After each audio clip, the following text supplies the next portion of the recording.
2층 주택이 무너지면서 72살 A씨가 깔렸는데 결국 A씨는 9시간여 만에 숨진 채 발견됐습니다. 무너진 주택은 무허가 건축물로 관리 대상에서 빠져 있었다고 밝혔습니다.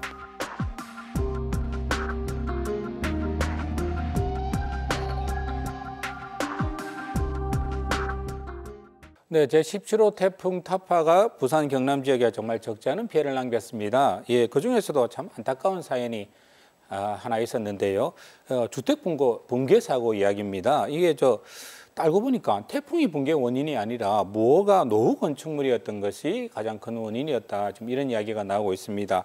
유한원 평론가님, 이거 사건 현장이 어딘가요? 네, 일단 부산 진구의 부전동이었는데요. 지난 21일 밤 10시 25분경에 발생한 일입니다. 네. 2층 단독주택의 기둥이 붕괴되면서 주택이 내려앉았는데요. 이 사고로 인해서 주택 1층에 거주하던 72살 할머니가 그대로 깔려서 목숨을 잃었습니다. 인근 주민의 이야기 한번 들어보겠습니다. 한 9시, 10시 비 한참 올 시간이더라고 하면서 아마 그 시간에 안 나가시고 집에 계셨을 것 같다면서 이러더라고요. 네, 이 붕괴된 집에 할머니가 있었다라고 진술해 주신 주민 이웃들의 진술과 그리고 이 할머니의 핸드폰을 통해서 이 위치 추적을 한 그 바탕으로 해서 이 경찰관과 소방관이 이 구조 작업을 시작을 했습니다. 그런데 이 집이 워낙 좁은 골목에 있다 보니까 중장비를 동원을 할 수가 없어서 이 소방관분들께서 직접 맨손으로 이 구조 작업을 펼쳤다고 합니다. 일일이 잔해물을 치웠네요. 네, 맨손으로 했다고 합니다. 네, 그 상황 관련해서 한번 말씀 들어보시겠습니다. 한 사람이 어깨를 펴고 지나가면 옆에 벽하고 대일 수 있는 그런 좁은 골목 안에 있는 집이었어요. 그래서 중장비를 사용할 수가 없었고 저희 구조대원들과 소방대원들이 전부 수작업으로 망치로 해머하고 우리 가지고 있는 전동기구를 가지고 전부 철근등 제거를 하고 벽을 전부 제거를 하고 잔해물 제거 작업을 했습니다. 당시 비가 오니까 소방견도 데리고 왔는데 우천으로 인해서 후각적 효과가 좀 떨어진 것 같아요. 그래서 우리 소방견들이 발견을 하지 못했고. 참 안타깝습니다. 이거 전하는 소식에 따르면 돌아가신 할머니 바로 그 다음 날 이사가 나가는 날이었다. 이런 이야기도 있었던데요. 이게 참 날벼락 같은 일입니다. 그런데 이거 주택이 얼마나 허술했으면 이렇게 이 비에 무너진단 말입니까?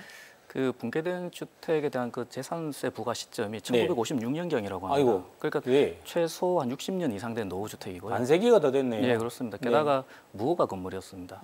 사실 이 무허가 건축물 같은 경우에는 구청이 단속을 해서 적발이 되거나 또 주변에서 민원이 접수되면 그때 관리대장에 입력이 되고요. 관리대장에 입력이 되면 그때부터 관리가 시작되는데 이 지금 붕괴된 주택의 경우에는 관리대장에도 사실 남아있지 않았다고 합니다. 완전히 사각지대에 방치가 된 그런 상황이었습니다. 아니 무허가 건축물이기 때문에 그러면 관리가 되지 않았다 이런 설명이 나올 수도 있겠는데요. 유평론가님 그렇다면은 무허가가 아니었으면은 이 사건 막을 수 있었던 걸까요? 그런데 허가를 받은 주택이라고 다 점검 대상이 되는 게 아니에요. 구청에서 일반 가정주택까지 다 점검하지는 않겠죠. 그렇죠. 그래서 안전점검 대상이 되는 그 기준이 있는데요. 3가지 정도 꼽아볼 수 있겠습니다.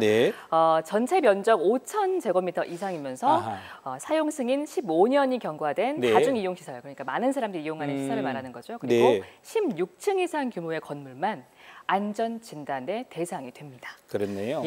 또 이게 관할 부산진구청 설명에 따르면 건축법상 소규모 주택의 유지 관리에 대한 책임은 소유자에게 있다고 얘기를 하고 있습니다. 다만 아주 예외적으로 시장이나 군수 등 지자체장이 재난 위험 시설로 지정을 하면 그때부터 이제 점검 대상에 포함이 되긴 하는데 사실 이런 경우는 거의 없다고 하고요. 그렇기 때문에 사실 관리 사무소가 없어서 체계적으로 관리가 안 되는 소규모의 그 공동주택이라든지 또는 이 사건처럼 노후화된 그 단독주택의 경우에는 어떻게 보면 이 재난의 위험에 상시적으로 노출될 수밖에 없다. 그런 얘기가 계속적으로 나오고 있을 수밖에 없는 겁니다. 건물이 50년 이상, 60년 정도 된 벽돌 건물이었습니다. 벽돌 건물로 돼가지고 그동안 오래된 노화된 이유도 있고요. 또 이번 비로 아무래도 물을 머금고 있다가 일순간 붕괴된 2층 건물이 마치 1층처럼 보일 정도로 바닥까지 바로 다 한순간에 붕괴돼서 평면화돼 있던 그런 현장입니다. 집안 자체가 예전부터 조금씩 내려가고 있었어요. 제가 처음 이사 온 게 한 7년 정도 되거든요. 7년 전부터 약간씩 조금씩 틈새는 벌어져 있었어요. 근데 좀 위험하기는 했는데 담이 이제 심하게 기우기 시작한 거는 1년 조금 넘어서니까 발로 한번 툭툭 차도 움찔움찔했거든요. 구청이나 이런 데는 좀 위험하다 이런 얘기 안 하셨어요? 당장은 뭐 그렇게 없었으니까 위험하긴 했는데. 네, 상황이 이렇다 보니까 이번 부전동 붕괴 사고가 이 과연 태풍에 의해서 일어난 것이냐 아니면 태풍이 없었더라도 이렇게 붕괴가 됐었을 것이냐라는 논란이 일고 있습니다. 이 관련해서 관할 부산 진구청에서 입장을 내놨는데요. 네, 어떤 입장 내놨습니까? 네, 이날 누적 강수량이 31mm밖에 되지 않고 그리고 이 붕괴된 건물이 바람의 영향을 크게 받지 않는 곳에 있다. 그래서 이번 붕괴가 태풍의 영향이 아니다. 이거는 그 건물 노후화가 원인이다. 그렇게 결론을 내렸습니다. 참 안타깝니다. 그러면 안전점검 대상도 아니고 그리고 또 이번 사고가 자연재해도 아니니까 뭐 구청은 책임이 없다 또 이런 식으로 들리긴 합니다. 네, 맞습니다. 사실 낡은 무허가 주택이 어디에 얼마나 있는지도 집계가 안 되는 상황에서 개인 주택이란 이유로 이 지자체가 나몰라라 해도 되냐 지금 이런 비판 지적들이 나오고 있는 건데요. 특히 부산의 옛날 도심 그러니까 원도심 같은 경우에 특히 낡은 그런 주택들이 굉장히 많잖아요. 그러니까 이 문제를 쉽게 지나쳐서는 안 된다 이런 지적이 나오고 있네요. 네. 부산 같은 경우 원도심에 많은 완전히 취약한 무허가 건물들이 많기 때문에 지방자치단체에서는 근본적인 대책이나 이런 것이 필요하다고 보여지고요. 그러한 관리 감독이라든가 안전의 관리에 대한 법적인 어떤 개정이나 이런 부분도 필요하다면 당연히 해야 될 거라고 보여집니다.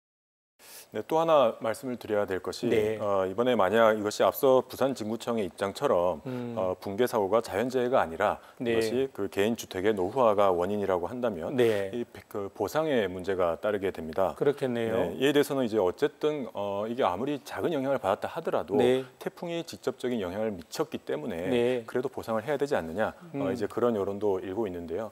앞으로 이 노후화된 그 주택에 대해서 어떻게 이 당국이 더 관리를 할 것인지에 대한 고민이 많이 필요하겠습니다. 말씀 맞다나 뭐 특히 부산 지역에는 뭐 산비탈 주택들도 있고요, 노후 주택들이 참 많습니다. 안전 점검 문제 좀 관이 직접 나서서 고민해 볼 필요가 있지 않을까 싶습니다. 다음 주제입니다.